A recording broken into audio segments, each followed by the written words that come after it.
Hi everyone, this is Himanshu Sehgal once again, and I know we are a little late with our this edition of Insights Corner, uh, but you all know there is a festive season going on, so we got and then obviously it's end of the year, things got little busy, and we are very thankful for that. So first of all, you will be seeing this video after Diwali, so happy Diwali to everyone. And let's begin with our insights corner. I'll try to uh, make the video as as shorter as possible, right? So moving on. So this month's topic is animal health. So our cute, fuzzy little friends, we're going to talk about not just them, about other animals as well. So you all know about Octavus Consulting, our capability and um, our services. This is me and Aditya. Now talking about animal health. Yeah, we want so we have taken a stab at animal health in a slightly different way than the other industry or consulting companies or the way industry has defined it. So what we have done is we have tried to we have tried to uh, uh, divide animal health into three areas. One is preventive health, another is healthcare overall, and then is digital technologies. So when we talk about preventive health, we are talking about vaccinations, parasite preventions, diagnostics, right? So that we have considered as into the preventive care. Whereas healthcare, it covers everything, which is basically food, grooming. When we talk about farm animals or livestock animals, then um, their grooming, their you know um, increase of production and so on and so forth, right? And then in terms of digital technologies, this is something what we have because this is growing as a separate industry within the animal health and overall as well. So hence we have tried to cover it in a separate section basically. So here we are considering telemedicine, wearables for animals, genetic testing tools, and so on and so forth. So the importance or impact of animal health is it's maintaining uh, so maintaining animal health can prevent from zoonotic diseases, and which is obviously uh, a public health uh, you know a public health initiative, or you can say it's important for the public health basically. And recently we have seen that animals are also emotional support for a lot of people and in a lot of disorders in the humans. So hence animal health is also does also become important now. And now animals, whether it's livestock or companion animals, they're not just animals, they are actually part of the family or part of self-being. So hence this market, animal health market is booming. It's increasing. I'll talk about the numbers, the market share. At the end, we have kept it. We have done it in a way there where we have kept it in the last, basically for everyone. So now moving on. So categories of animal health basically in of animals. So we have divided into two categories: livestock animals and companion animals. Livestock are those which are used in agriculture, food, and livestock basically for other activities. And then we have companion animals who are companion to the humans, which under which we have cat, dog, rabbit, in some cases horse, birds, and tortoise, and then a lot of other animals come into this companion. I'll not go into the detail of definitions. You can read those here. Now, in terms of livestock, again, this is not limited to this. We have just tried to cover the basis. So at the moment, what majorly we have spoken about, but again, it's not limited to this. We have spoken about cattles, right? And goats, pigs, sheep, and in poultry, especially chickens, basically, right? So now, when we talk about livestock animals, top disease, we have tried to categorize the top diseases by their economical impact. So it was very difficult for us to, it was tricky, not difficult, it was tricky that how do we consider which disease, and obviously we cannot cover all, so which disease to talk about here. So what we thought is that let's arrange them by the economical impact basically. So first of all, firstly we have considered subclinical clinical ketosis. It is a metabolic disorder, and because of this disorder or this disease, there is an annual global loss of approximately $18 billion per cow cost. Basically, $18 billion, and per cow cost is estimated as $78 per case, basically, which is being followed by clinical mastitis, subclinical mastitis, lameness, uh, metritis, paratuberculosis, ovarian cyst, retained placenta, and displayed abomasum, and milk fever. So we have arranged them in the decreasing order of their economical impact. On the first bullet is basically about the disease in couple of lines, and then we have mentioned about the what are the economical impacts, basically how big is the economical impact. Just for example, as I said, subclinical ketosis $18 billion, then clinical mastitis $13 billion, then subclinical mastitis $9 billion, and so on and so forth. And then we have the 10th one as milk fever, which contributes to the worldwide loss of $0.6 billion, which is approximately um, $600 million, basically. Right. You will see that this is, as I said, this is livestock diseases basically, and there are hundreds of diseases which contribute to their economical impact. But here we have just spoken about 10 of such diseases basically. Now, moving on from livestock to companion animals, right? So within the companion animals, we have spoken little about grooming, and then smart healthcare device monitoring systems basically, right? Companion animals, as we all know, dog, cat, and in few cases we have birds, horses, and then rabbits, and so and so forth. So, in terms of grooming, we have category like pet parents basically contribute a lot to the grooming of animals or their companion animals, such as brushing and combing, teething, bathing, skin treatment, nail trimming, ear cleaning. Very important. I am myself a pet owner, so I know.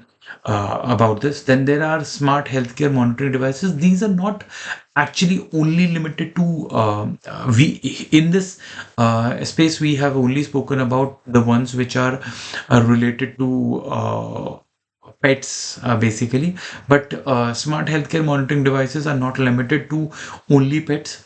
GPS collars, thermometers, pet monitoring cameras, very impressive, very good.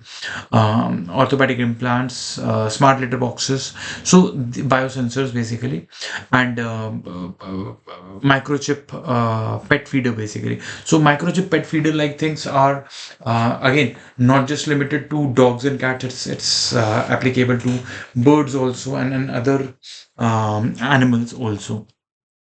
Right. So companion animals in terms of uh, benefits of animal assisted activities basically. So we have here spoken about animal assisted activities which involves use of trained animals for recreation and visitation purposes basically. And then if these can be implemented, these are beneficial. Right. So cardiovascular health, very important. Cardiovascular health engagement with companion animals such as petting dogs and cats have demonstrated regulation or reduction of blood pressure basically. So it eases you basically, right? Then they have stress reduction. Definitely, I completely agree on this one. Stress reduction. If I would have been there, I would have put it on the top basically. Then social and behavioral benefits. There are a lot of benefits again related to stress reduction itself. Cognitive benefits. They stimulate your cognitive functions, and in certain cases, it has been seen in dementia and Alzheimer's that they have benefited the animals, the pets basically, and improve physical activity. Obviously, you run around, you walk, play with your animals. Then there is a sixth thing. I have personally encountered this is. And again, I feel this. I can be scientifically incorrect also, but I felt that uh, having an animal at home, or especially if I talk about dogs at home, increases your immunity as well. Yes, it also triggers someone who is there is a flip side to it as well. If someone is allergic to dog hairs, then obviously your immune system trickles down. But in my personal life, I've seen that when both my daughter and my son were born, um, compared to their classmates and friends, I have seen that they were a bit more immune, and I feel that this was because of the dogs I have at home. So yeah, that's also one benefit, right? Now, similar to livestocks, here also we have spoken about. We wanted to talk about 10 diseases, or 10, but obviously pet animals encompass a lot of different type of animals. So what we did was we took two most common ones, which was dogs and cats, and we listed five common diseases, or top diseases basically, by economical impact. Right. So, growths and tumors is okay. Sorry. First, when we talk about dogs, growths and tumor, gastritis, eye condition, liver conditions, seizures. Then, if you talk about a little bulky dogs like Labrador and all, they have a problem of arthritis as well. Now, when we talk about cats, cancer is the predominant condition, followed by skin condition. Eye condition is pretty much common in both dogs and cats.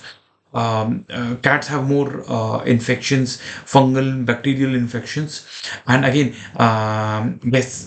gastritis is also common in cats, but it's bit on the uh, on the less frequency side, basically, right? So. Um, I know. So far, we were just talking about dogs, cats, and animals and defining them. So from here onwards, we'll be talking more about technologies and new trends and more of the substantial data. If you are a pharma or a health, uh, animal health enthusiast or working in the space of animal health. So let's first talk about artificial intelligence. There is artificial intelligence again. You some people might think that now everywhere everyone is incorporating artificial intelligence, but no, actually AI tools are being very much incorporated, getting incorporated in the veterinary health. Um, uh, like such as diagnostics, right? And they are using behavioral data to understand animals basically, and these algorithms are being used to predict the diseases in animals based on their condition, based on the kind of food they are having, and so on and so forth, right? So this is going to have a massive impact, not just on the animal's health, but also on the you know the owners basically, whether it's livestock owners or pet owners basically. It's going to massively impact so it's going to be a game changer basically. Now talking about the second trend, which is wearable digital devices, there's a lot of work going on. I have been seeing a lot of deals, companies who are working on wearable digital devices, especially in terms of veterinary, obviously, right? This can be GPS trackers, right? Then vital signs monitoring, especially for, and again, it's applicable for both livestock as well as for pet animals. If you talk about livestock, it helps farmers or people who are using these livestock or farming of the livestock basically. So to maintain them healthy, and obviously these healthy animals, if we talk about milk production and all, so higher milk production. And if we talk about meat or eatery, then obviously healthy animals would definitely catch more value basically, right? So then genomics and personalized care, again, pretty much linked to similar to wearable devices, tracking the vitals, conditions, and uh, tracking the nutrition levels so that the animals remain healthy, live longer, or you know uh, don't have certain diseases. And if we, again, applicable in both the cases, if it is again, first, if companion animals, then as pet parents, we want our pets to stay longer with us, and or not suffer from diseases. So that helps genomics and personalized care. But definitely a more application is towards the livestock, because in that way, livestock's data being used for the cultivation or the growth of these livestock, maintaining them healthy, so that they give good milk, and even can be used for again meat and eatery basically, right?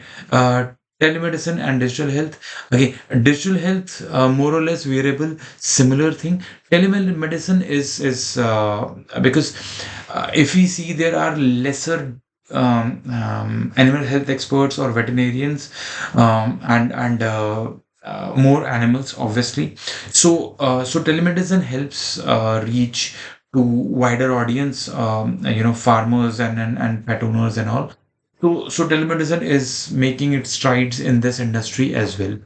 Now, advanced diagnostics, again linked to first to one, AI and wearable digital devices, uh, to have more accurate diagnosis, low cost diagnosis, rapid, obviously, And this is very important because again, it can help us control outbreaks as well.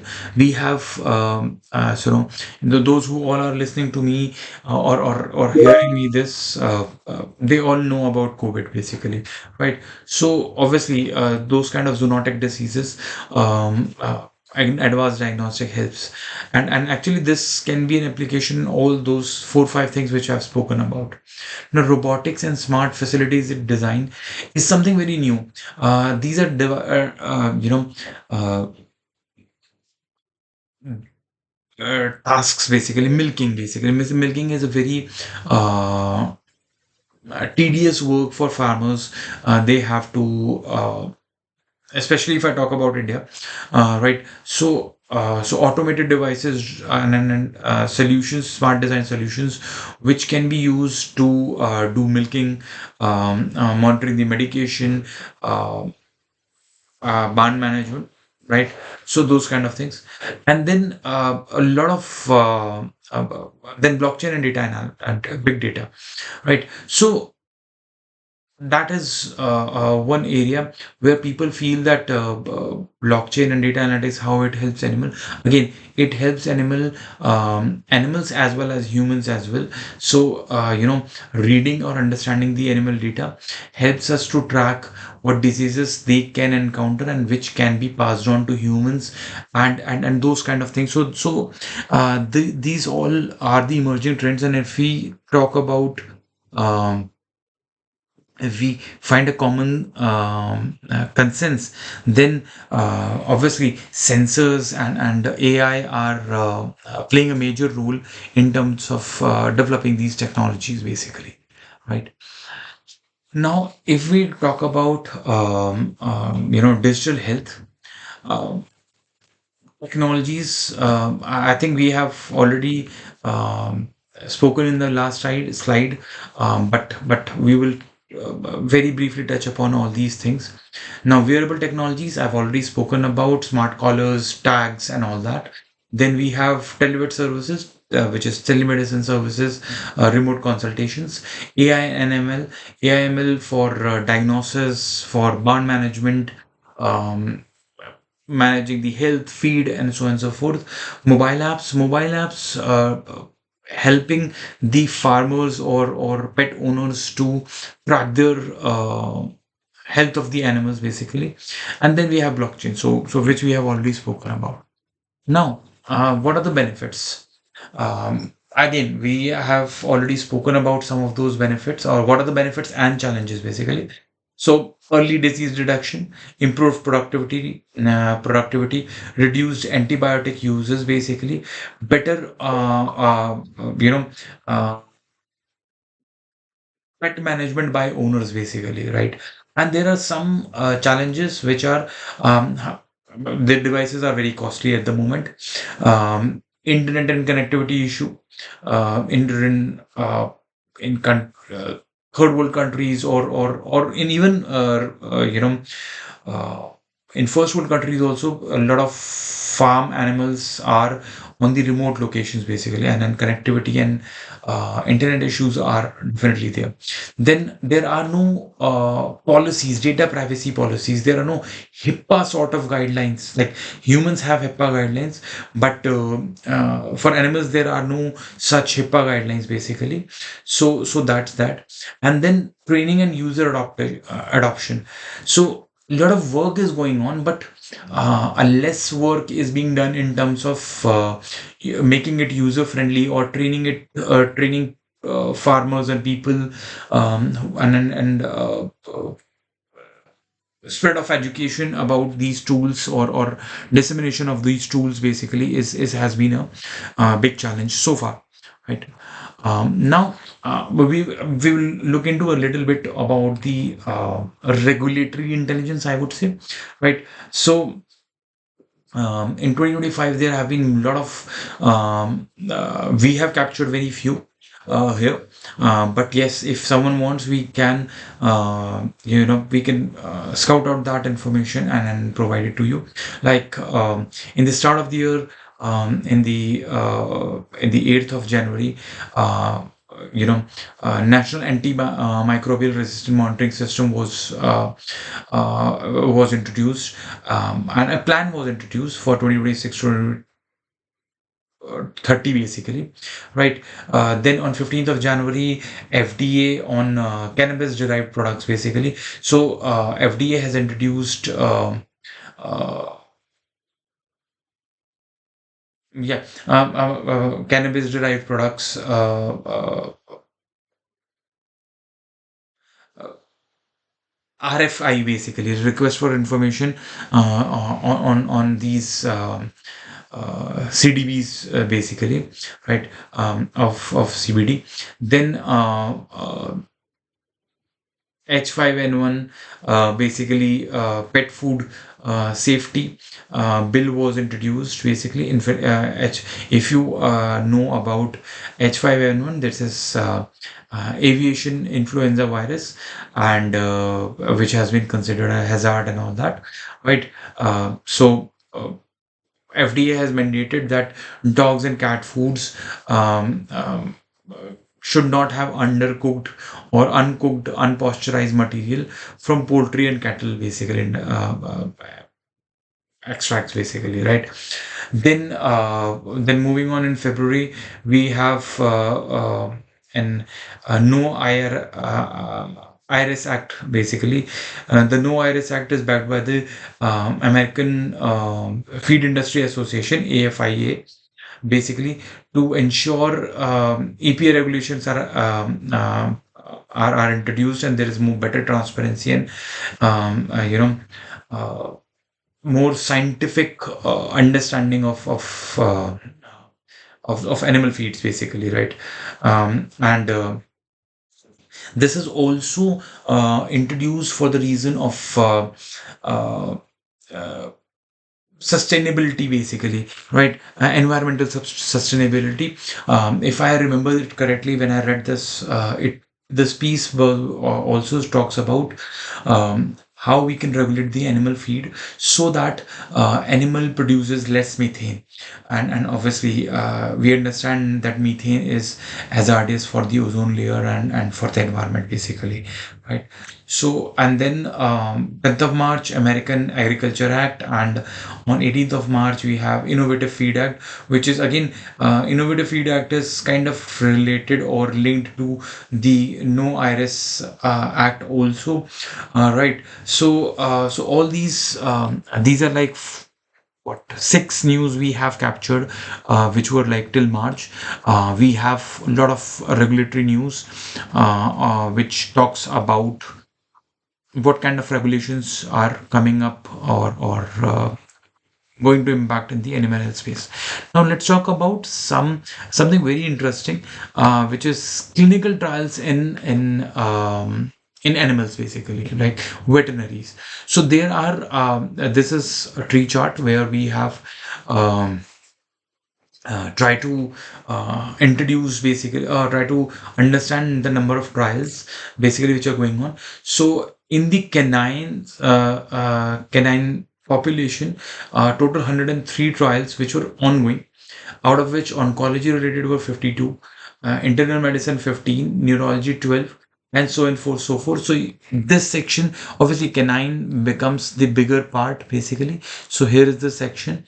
Then we have feline, which has 19 trials. Oncology and internal medicine are being the biggest one. Then we have equine. There were three trials which were going on. The equine surgery, equine oncology, and then exotic and wildlife too, which were related to oncology, basically. Like so, as I said, the canine has the or dogs industry has the biggest one, biggest trial going on. But nevertheless, this data is not robust, because then there were other sites also which were which captured livestock data, clinical trial data. So we have focused. This is not robust. This is not exhaustive. So we have more focused on the based on one site and then data related to that. But again, once again, if you need this kind of information, feel free to reach out to us. Now we also tracked, animal health uh, in last animal health regulatory, basically FDA approvals, approved products in last 1 year, which was September 2024 to August 2025, basically, right? And these are like the approved products. So here in this, based on species, you can see uh, kettles have 15 approved molecules. Dogs, obviously, or canine, obviously, has the highest ones, basically. These are number of approved molecules, right? In this specified last 1 year. By month, obviously April 2025 had the highest one. And then a route of administration, specifically oral, because obviously with animals, oral is the preferred route of administration as always, right? And this all data has been taken from FDA. Now, based on filing, uh, uh, you know, based on filing, there are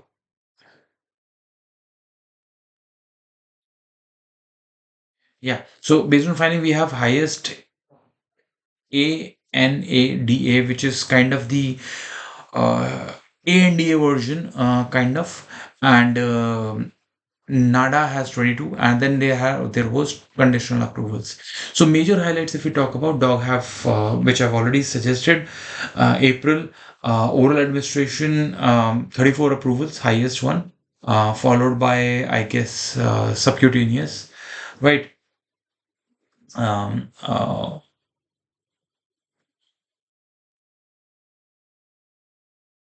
Yeah.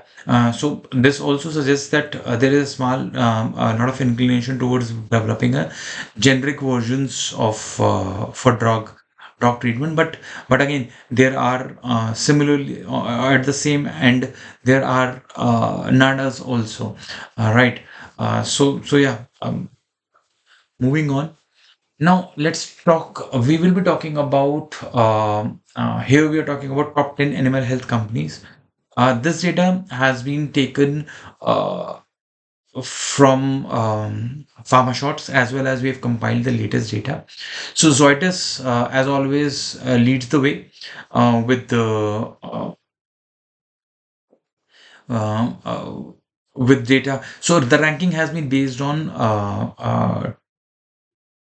ranking has been, yeah, so total revenue generated between, so what we have, the team has done is we have consolidated the whole 5 years data, and then made the ranking. So maybe based on last year data, the ranking might change, but consolidated data wise, this is what it is, basically, right? So if we see, Zoetis leads the way, followed by MSG, and then Boehringer, and fourth comes the Elanco. But if we see in terms of only 2024 data, then Elanco obviously, uh, I think, yeah, still then also Elanco goes fourth, basically, right? Because Boehringer had a fantastic 2023, right? So yeah, and then which is followed by IDEX, Virbac, Fibro, right, and DECRA, and then so on and so forth. Now, another interesting fact is that we have captured the first half of first half sales which were reported. Obviously, Boehringer is a privately owned, so they have not disclosed their sales so far, and as goes with DECRA as well. So this is the data, right? Now, we've also tried to company profile one company, and then try to see how they are doing and what they are doing. So here we have captured Zoetis, right? Earlier this year, we had the opportunity to cover Zoetis's JP Morgan, and this company is doing fantastic if I talk about that. Now, in terms of financial updates, I think the company is doing fantastic, which I've already said. In the first half, it has generated $4.6 billion, and last year it was $9.1 billion, right? And they have been spending very greatly in terms of R&D. Also, $686 million have been spent by the company in 2024 financial year in terms of R&D.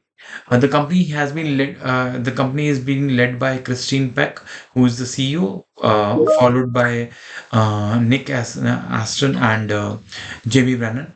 Right. Now, in terms of revenue distribution, if we talk about, right, so US obviously is the biggest market with $5 billion, right, $5 billion of sales. I think, which is followed by Brazil, Australia, and then UK, and so on and so forth, right? Now, in terms of animal categorization, basically, companion animals had the lion's share uh,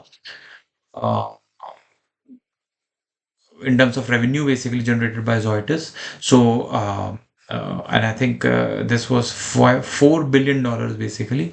And we are talking only about the US market right now, right? And livestock had approximately $1 billion, right? And we have the data for other countries also. So yeah. Now, revenue distribution in terms of animal types, dogs and cats, 5.9, approximately $6 billion. Right. And then horses, again considered as companion, and then $285 million.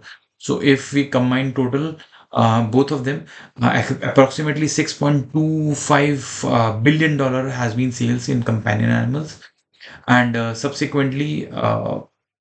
right, subsequently for others. Now, this revenue distribution is basically not US specific, it is overall, basically, right? So this is company profile of Zoetis. Now we want to talk about the top 10 products. These are based on revenue they have generated. Again, similar formula, cumulative revenues. The first product is Simparica Trio, followed by NexGard, which are chewable tablets, or chewable gums, basically, which kills ticks and fleas, basically. And I happen to use them basically. So then Bravecto, then Revolution Plus, which is a topical solution for. So I hope you're getting. So these are based on revenue. These are you know. Uh, top 10 products. Few products include Frontline, Vet Medicine, Sentinel, uh, and so on and so forth, right? Again, Zoetis dominates the market. They have blockbuster brands like Epoquel. I think, yeah, the fifth one basically. Then we have Simparica. Simparica, the first one basically. Serenia, sixth molecule. Revolution family, which is Revolution Plus basically. So out of 10, four products belongs to Zoetis, and which makes Zoetis and that's why Zoetis is the first company, our top company basically. Now moving on, and we have done a product profile of one product, which was NexGard. NexGard is as I said, beef flavored chewable medication for dogs and puppies. And it comes in four sizes. It's given monthly, and the major usage is basically for fleas and ticks, basically, right? And it's a fantastic product, and as I said, I personally used it with my pet. So yeah.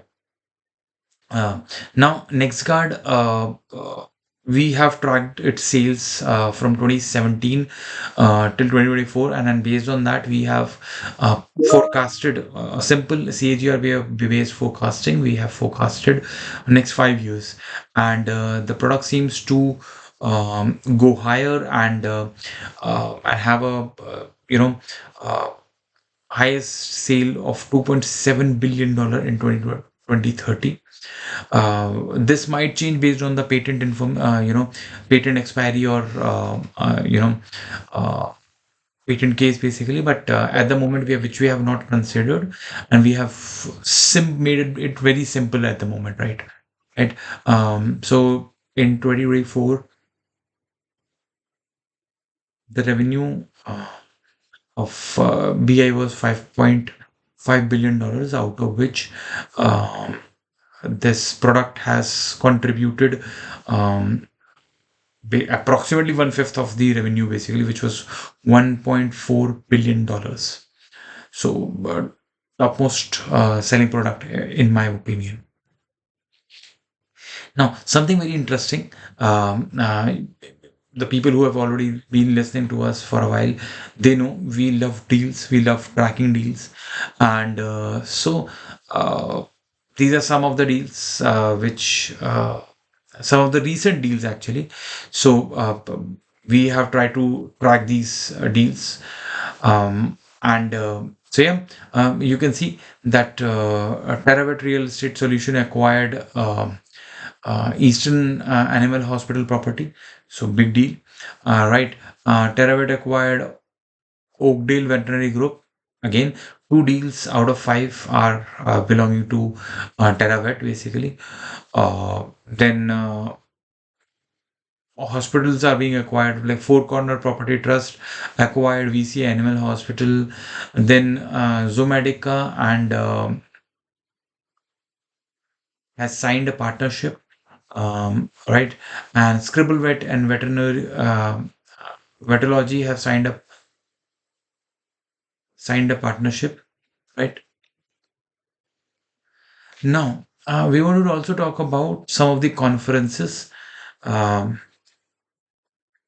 one such conference some time back I happened to uh, attend few years back was AAVLD.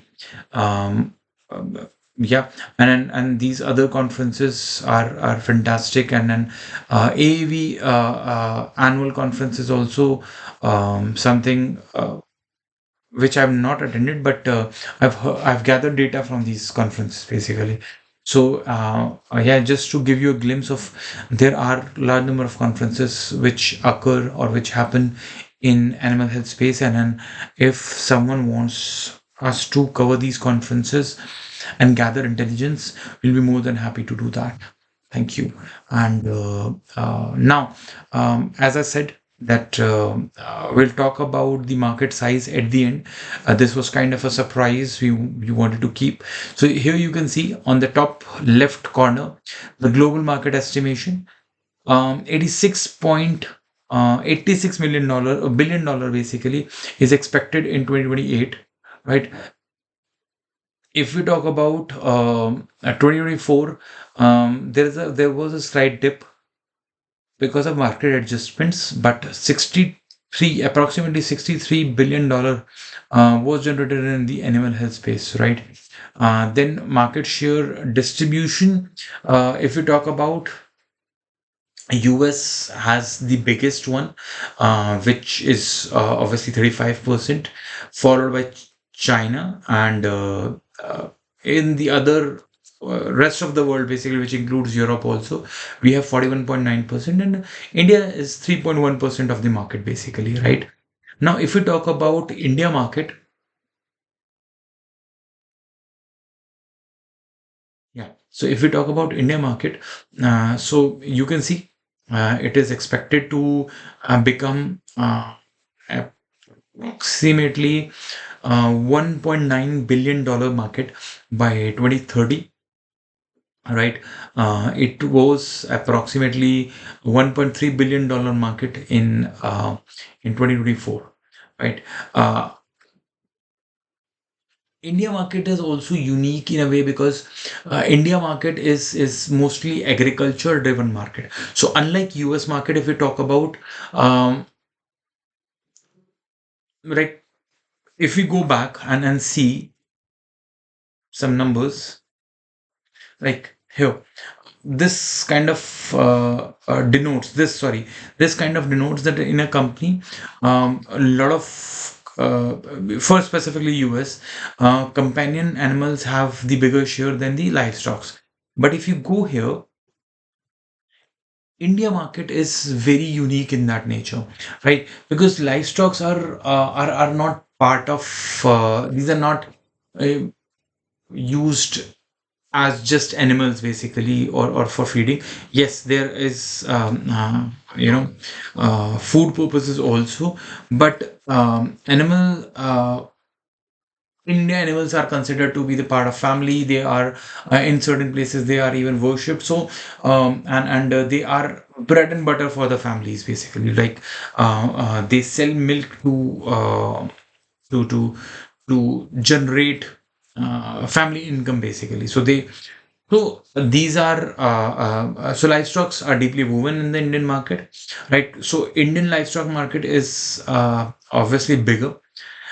Then Indian pet health is basically valued at $895 million, but this number is not right, because I feel, this number is right, but I feel that this number uh, is expected to be bigger, because basically because uh,